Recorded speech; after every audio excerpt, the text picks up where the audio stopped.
Hi guys. 43 and 18. Edda. Bed one? Yes. The line begins to form outside the Northern Kentucky Emergency Shelter by mid-afternoon on winter days like this. Soon, the temperature will drop below freezing. By the time doors open at 6 p.m., all 75 beds will be claimed.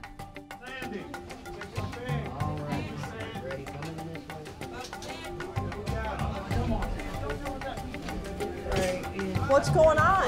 What's in the front? No weapons, no alcohol, no nothing? Okay. Some fancy shoes. Love it. All right, you're good. Thank you. Kim Webb oversees the shelter and its $426,000 yearly budget. She divides her time between tending to what she calls her guests and raising enough money to keep the shelter afloat. And, like other leaders of nonprofits around the country, she's becoming increasingly concerned about what she's hearing from donors, realizing that recent changes to the tax law could make it harder for them to give. Is she at the door? Is she in a program badge still? Joe? When I reached out to my donors, some of them were like, oh, I think I'll be fine, but wait, I didn't think about this. Or if I have a donor who had said to me, you know, you're going to get a lot of money from me this year, but know that I'm not going to be able to give it next year. The reason centers on changes to what's known as the standard deduction. When Americans file their taxes, they have two choices: itemize or subtract an amount determined by the government from their overall taxable income. Those who itemize can subtract things like state and local taxes, mortgage interest payments, and charitable contributions from their overall earnings.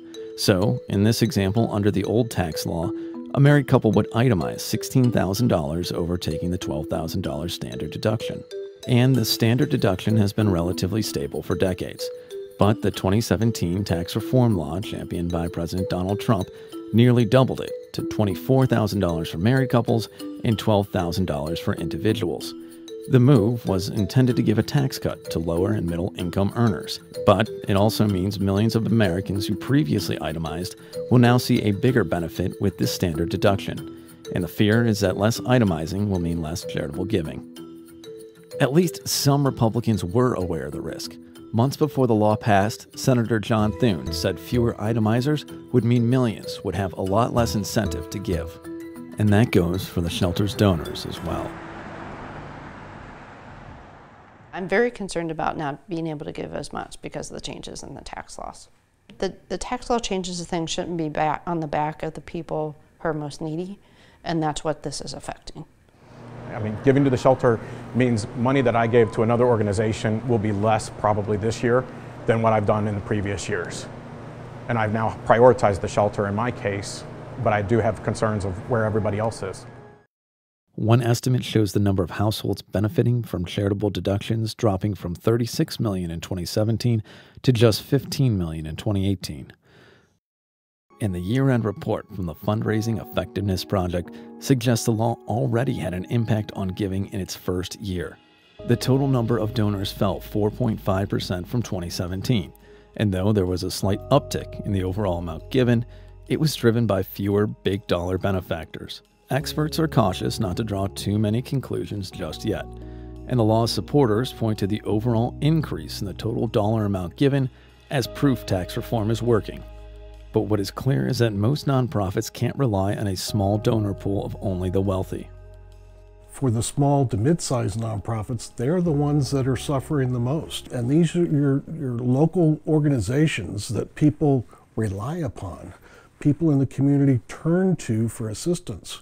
And so when the money is not coming in, that means that they're going to have to look at cutting some services. For Webb Shelter, those services include an on-site nurse practitioner, something she says no other facility in the area has.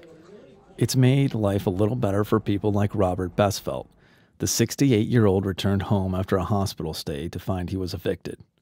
People are really down on homeless people, you know. And I mean, places like this, it's like there's a lot of compassion. I mean, they care about you, you know, and it's like,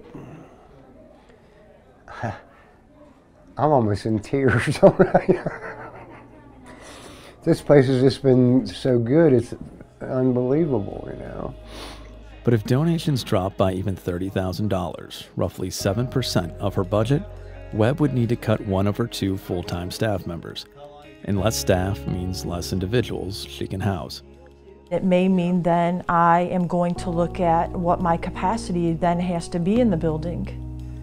And I think that overall, that would be devastating to the organization, to the guests that we shelter, to the people that need it, and to our community.